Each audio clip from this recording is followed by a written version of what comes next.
Hello. Now that you have a contract on your home, I wanted to give you some pointers on what's going to happen next.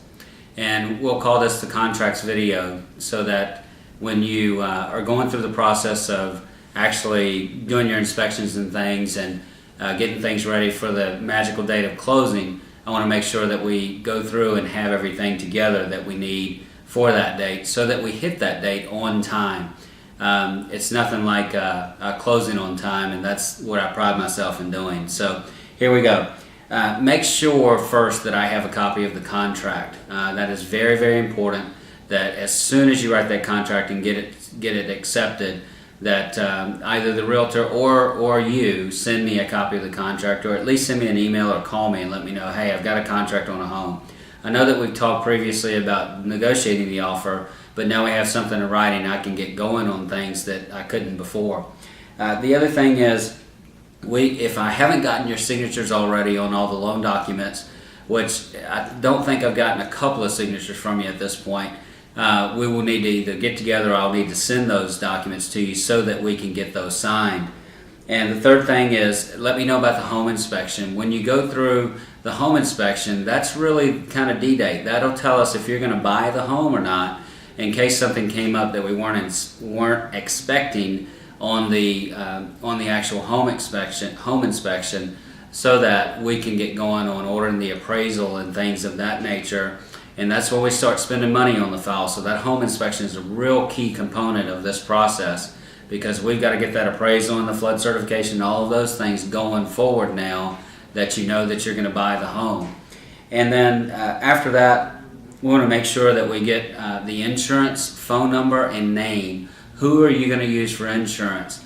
I'll never forget, and I always like to tell this story. When everything is done on it, there's a few gotchas. And remember, there's 52 people involved in this transaction. Your insurance agent is one of them.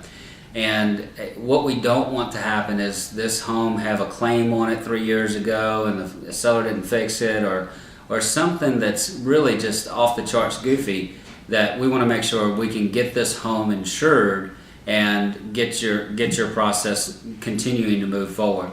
And then the loan will go into underwriting. We have at this point gotten all of the needed items that we've given you from the pre-qualification or the pre-approval.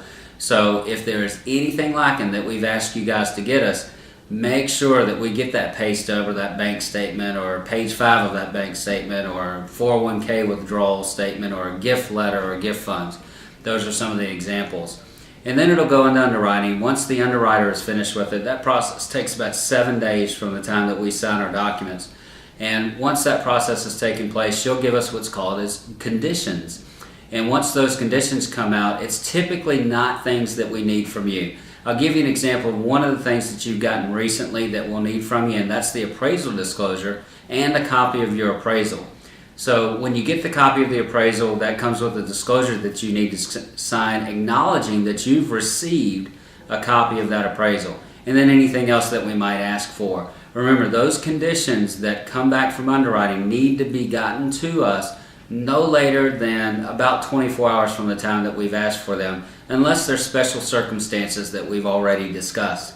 And then once that is all approved and done, it goes into our closing department, and our closing department will then draw documents. Once those documents are drawn, we'll send the documents to the title company, and they'll give us a HUD-1 settlement statement, which we'll go over to make sure that it matches up with the good faith estimate, as well as that it meets your expectations, which I'm proud to say that it always does. So in any case, those are the things that you need to keep in mind going through the contract to closing process.